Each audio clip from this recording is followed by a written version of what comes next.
সুপ্রিয় দর্শক, আসসালামু আলাইকুম। আশা করছি যে যেখানেই আছেন অনেক অনেক ভালো আছেন। আজ আমি আপনাদের সাথে শেয়ার করব গরুর মাংসের ভুনা রেসিপি। এই মাংস ভুনা আমরা তো কম বেশি সবাই পাই, তবে আজকের এই মাংস ভুনা একটু স্পেশাল, কারণ আমি এতে ব্যবহার করেছি ঐতিহ্যবাহী একটা মশলা, বিক্রমপুরের বিখ্যাত ছাক মশলা বা ভাজনা বাটা। আর এর ফলে এই মাংস রান্না হয়ে গেছে সবার মধ্যে সেরা সেরা। তাহলে আসুন রেসিপিটা আমি আপনাদের সাথে শেয়ার করছি। চট জলদি আর ঝটপট রান্না করার জন্য আমি মাংসটা রান্না করব প্রেসার কুকারে। তবে অবশ্যই প্রেসার কুকার ছাড়া আপনার নর্মাল হাঁড়িতে রান্না করতে পারেন। আমি প্যানে না, প্রেসার কুকারে দিয়ে দিয়েছি সিকি কাপ পরিমাণ তেল। এখানে আপনারা মাস্টার্ড অয়েল বা সর্ষের তেলও ব্যবহার করতে পারেন। কিছু কুচনো পেঁয়াজ দিয়ে দিয়েছি। এখানে প্রায় 1.25 কাপের মতো পেঁয়াজ হবে। একটু সামান্য কিছুটা নেড়ে চেড়ে একটু লাল লাল করবো। আর তার আগে দিয়ে দিচ্ছি কিছু গরম মশলা। সামান্য কিছু দিয়েছি তেজপাতা 3-4টার মতো, 2টার মতো দিয়েছি দারচিনি, আর 3টার মতো দিয়েছি এলাচ। এলাচগুলো আমি একটু ফাটিয়ে নিয়েছি। আর 4-5টার মতো দিয়ে দিলাম কালো গোলমরিচ, আর ওই রকমই দিলাম লবঙ্গ। তেলের মধ্যে একটু নাড়াচাড়া করে যখন মশলাগুলি পেঁয়াজের সাথে ভাজছি, আমি মিডিয়াম হিটে রেখেছি, কিন্তু হাই হিটে রাখবেন না। হাই হিটে রাখলে কিন্তু পেঁয়াজ এই মশলাগুলি পুড়ে যাবে। আর একটু সময় দিতে হবে মশলাগুলিকে, কারণ এর মধ্যে থেকে যে একটা সুঘ্রাণ বা অ্যারোমা যেটা আছে মশলা, এই সময়ের মধ্যে এই অ্যারোমাটা মশলা থেকে বার হয়ে তেলের মধ্যে ছড়িয়ে যায়। আর দিয়ে দিলাম এটা ফ্রেশ আদা রসুনের পেস্ট। আমি দিয়েছি 1.5 টেবিল চামচের মতো। আর এখানে আপনাদেরকে একটা টিপস দিতে পারি, মাংস রান্নায় আদা রসুনের ফ্রেশ বাটাটা ব্যবহার করার চেষ্টা করবেন, তাহলে মাংসের স্বাদটা কিন্তু খুব বেড়ে যায়। গুঁড়া অথবা পুরনো যে মশলা কৌটার মধ্যে থাকে সেটা ব্যবহার করলে কিন্তু গরুর মাংস ভুনার স্বাদটা অত ভালো হয় না। আর সাথে দিয়ে দিয়েছি 1 টেবিল চামচ পরিমাণ এটা জিরা গুঁড়া, আর 1 টেবিল চামচ পরিমাণ ধনে গুঁড়া। মশলায় অলরেডি কিছু পানি আর লবণ দিয়ে দিয়েছি স্বাদ অনুযায়ী। এখন কষিয়ে একদম পানিটা সম্পূর্ণ শুকিয়ে নেব। পানি সম্পূর্ণ শুকিয়ে গিয়েছে, মশলা কষানো ভালোভাবে হয়ে গিয়েছে, তেলটাও কিন্তু ছেড়ে দিয়েছে। এখন আমি দিয়ে দিলাম কেটে রাখা মাংসের টুকরাগুলি। এখানে খুব বেশি পরিমাণে গরুর মাংস নাই, এখানটায় 500 গ্রামের মতো গরুর মাংস হবে। আমি নর্মাল বাইট সাইজে কেটে নিয়েছি। আর এটা হাড্ডি ছাড়া, তবে অবশ্যই যদি কোনো অসুবিধা না থাকে স্বাস্থ্যগত, বা যদি কোনো প্রবলেম না থাকে, তাহলে অবশ্যই কিছুটা হাড্ডি কিছুটা চর্বিও ব্যবহার করতে পারেন। কিছুটা ভালোভাবে মাংসটা মশলার মধ্যে মিশিয়ে দিয়ে আমি ঢেকে রাখছি। আমি প্রেসার কুকারের ঢাকনা দিয়ে ঢাকছি, তবে ভেতরের যে রাবার ব্যান্ডটা আছে সেটা বার করে নিচ্ছি, যাতে এখনই প্রেসারটা ক্রিয়েট না হয়। কারণ আমি অপেক্ষা করব মাংস থেকে পানিটা বার হওয়া পর্যন্ত।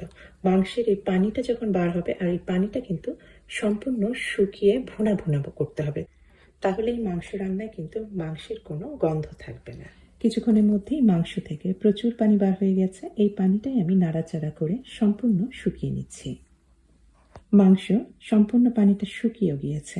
আর এখন এই যে কিউব আকারে যে মশলাটা দিচ্ছি, এটাই বিক্রমপুরের বিখ্যাত ছাক মশলা বা ভাজনা বাটা। মশলাটা আমি তৈরি করে ফ্রিজে সংরক্ষণ করে রেখেছিলাম, ডিপ ফ্রিজে।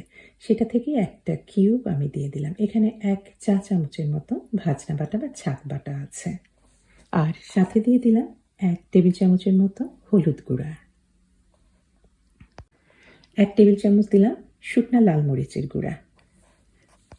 মাংসে যে রঙিন মশলাগুলি হলুদ মরিচ, এগুলি কিন্তু আমি পরে দিলাম। প্রথমে দিয়েছি সাদা মশলা বা কালো মশলাগুলি, রঙিন মশলাগুলি পরে দিবেন। তাহলে হবে কি, মাংসের রঙিন মশলার রংটা কিন্তু থেকে যাবে। আর যদি এই লাল মরিচ হলুদ যদি প্রথমেই দিয়ে দিতেন, তাহলে কিন্তু ধনে আর জিরার মধ্যে এর রংটা নষ্ট হয়ে যেত।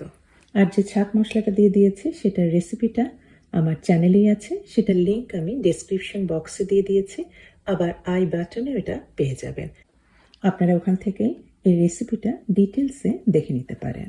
মশলা দিয়ে মাংস অলরেডি এর মধ্যেই কষানো হয়ে গিয়েছে, একদম তেল ছেড়ে দিয়েছে। এখন আমি মাংসটা প্রেসার কুকারে রান্না শুরু করব। প্রেসার কুকারে যখন রান্না করবেন, প্রথমেই মাংস প্রেসার কুকারে দিবেন না। এভাবে মাংস কষিয়ে নিয়ে প্রেসার কুকারে রান্না করবেন, বুঝতেই পারবেন না মাংস প্রেসার কুকারে রান্না করা হয়েছে। তবে তার আগে দিয়ে দিলাম কয়েকটা 3-4টার মতো আলু। আমি গোটা গোটাই রেখেছি, ছোট ছোট আলু। এগুলি আর মাঝখানে কাটেনি। মাংসের সাথেও আলুটা সামান্য কিছুক্ষণ জাস্ট 2-1 মিনিট মতো নাড়াচাড়া করে একটু কষিয়ে নিলাম। আর দিয়ে দিলাম মাংসে 2 কাপ পরিমাণ নর্মাল পানি।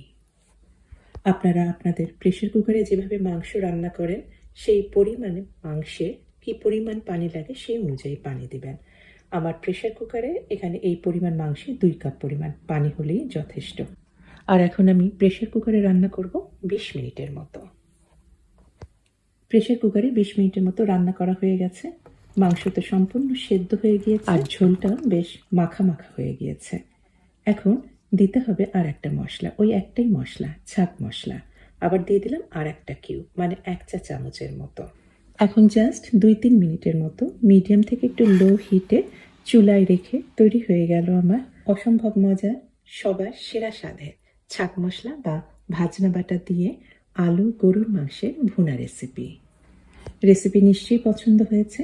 অবশ্যই একবার করে দেখবেন ছাক মশলা দিয়ে গরুর মাংস ভুনা। ভাত, পোলাও বা খিচুড়ি যেটার সাথেই খান না কেন, আত্মা একদম জুড়িয়ে যাবে। এটা আমার শাশুড়ির কথা। উনি বলতেন যখন কোনো কিছু তৃপ্তি ভরে খেতেন তখন বলতেন আত্মা ভরে খেলাম। আমিও তাই বললাম, আপনারাও আত্মা ভরেই খাবেন। তাহলে আজকে এখানেই শেষ করছি। সবার সুস্বাস্থ্য আর কল্যাণ কামনা করে আমি হুমায়রা। আল্লাহ হাফেজ।